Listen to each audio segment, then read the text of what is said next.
Hello! Magandang araw! Ang video natin ngayon ay adding integers. Kapag sinabi nating integers, ito yung whole numbers na pwedeng positive, negative, o kaya naman ay zero. Okay, ito yung ating examples. Mag-add tayo ng integers na pareho yung signs at integers na magkaiba yung signs. Sa pag-add ng integers na pareho ang signs, ang gagawin natin ay i-add natin yung numbers.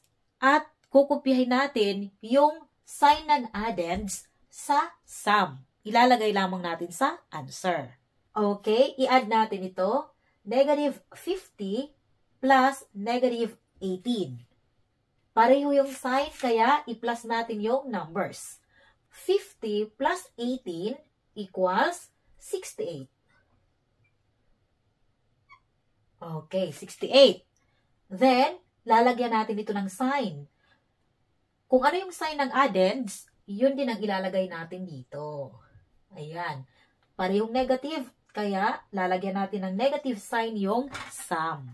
Yung answer ay negative 68.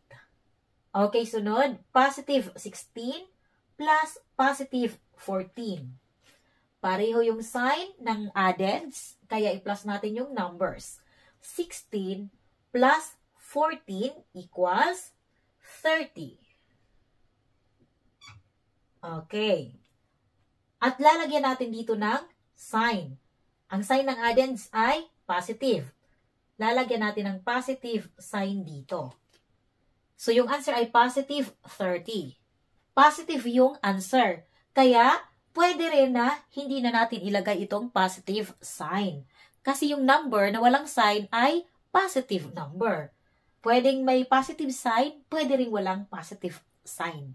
Understood po yan na positive yung number kapag walang sign. Okay, ito yung answer. Sunod, negative 75 plus negative 90. Pareho yung sign, i-add natin yung numbers. 75 plus 90 equals 165. Then, lalagyan lamang natin ng negative sign dito kasi yung addends ay negative. So, yung answer ay negative 165. Ngayon naman, mag-add tayo ng integers na magkaiba yung sign.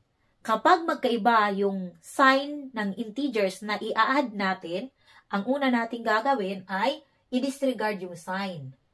Ibig sabihin, huwag nating pansinin itong sign na ito. Isipin ninyo na wala yung sign dyan. At i-minus natin yung numbers. Yung mababang number, i-minus natin sa mataas na number. At tandaan, huwag na ninyong titingnan yung sign, yung numbers lang.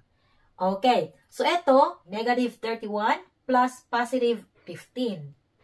Magkaiba yung sign, i-minus natin sila. Huwag nating pansinin yung sign. Ito, 31, ito 15. I-minus natin itong 15 sa 31. 31 minus 15 equals 16.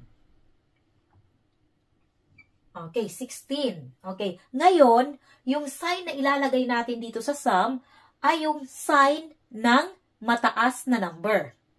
Titingnan natin yung mataas na addend. Pero, tandaan, huwag ninyong tingnan yung sign. Hindi ninyo i-consider yung sign ng addends sa pagtukoy kung alin yung mataas na number. Yung number lang yung tutukan ninyo. Huwag yung sign muna. Okay, so yung mataas na number ay 31.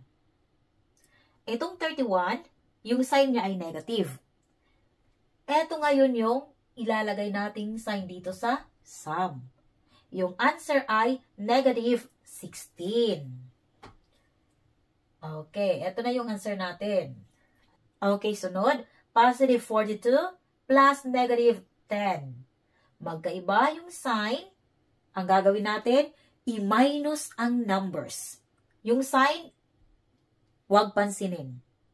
Parang wala lang yung mga sign. So, 42 minus 10 equals 32. Ayan. Then, lalagyan natin ng sign yung sum. Ang sign nito ay yung sign ng mataas na number. Yung number lang yung tingnan ninyo, wag yung mga sign. Yung mataas na number ay 42. Ang sign niya ay positive. So, maglalagay tayo ng positive sign dito. Okay. Yung answer ay positive 32 or 32. Pwede rin wala ng sign kasi positive siya. Last example, negative 39 plus positive 84. So, eto walang sign, understood yan na positive yan. Okay, mag-a-add tayo ng negative at positive.